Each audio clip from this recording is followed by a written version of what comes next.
Do your best to win before the match is over. Run, race, play, fight, everything. But once the match is over, don't think about whether you won or lost. Instead, ask yourself, did I give it my very best or not? And if your answer is yes, then well done. Not divisible by 4, 4 చేత భాగించబడదు. అంటే ఏదైనా ఒక సంవత్సరము 4 చేత భాగించబడకపోతే దాన్ని ఏమని చెప్తామంటే non leap year అని చెప్తాము. ఎగ్జాంపుల్ గా 2021, 2070, 1834, 1946 ఇవన్నీ కూడా డివిజిబుల్ కాదు. డివిజిబుల్ అంటే ఏంటో చెప్పారు. డివిజిబుల్ అంటే రిమైండర్ 0, శేషము 0 రావాలి. అర్థమైందా? డివిజిబుల్ అంటే ఎగ్జాక్ట్ గా డివైడ్ అవ్వాలి. ఇప్పుడు 12 ఉంది, 4 అంటే ఇవన్నీ కూడా నాన్ లీప్ ఇయర్స్. చూస్తే 2020 జై హింద్ కమాండోస్. ఎవరైతే ప్రజలు ముఖ్యం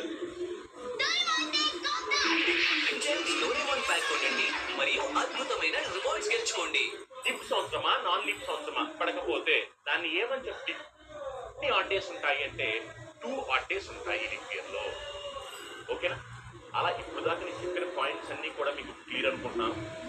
ఇప్పుడు దాకా నేను చెప్పిన పాయింట్స్ అన్నిటినీ కూడా ఒకసారి నేను రివైజ్ చేయబోతున్నాను. ఇప్పుడు దాకా చెప్పిన పాయింట్స్ అన్ని మీరు కూడా జాగ్రత్తగా అబ్జర్వ్ చేయండి.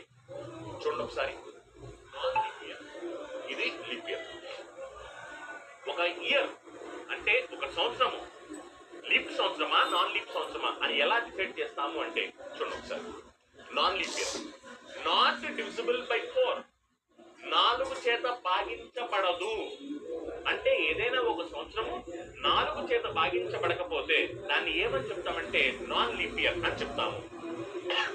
ఎగ్జాంపుల్ గా 2021, 2017, 1834, 1946 ఇవన్నీ కూడా నాన్ లీప్ ఇయర్స్. ఇవేవి కూడా 4 చేత భాగించబడవు.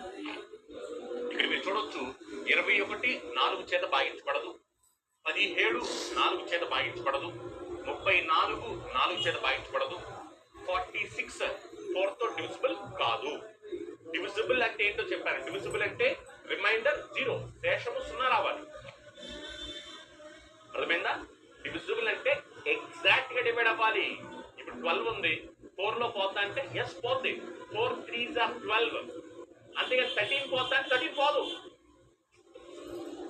2017,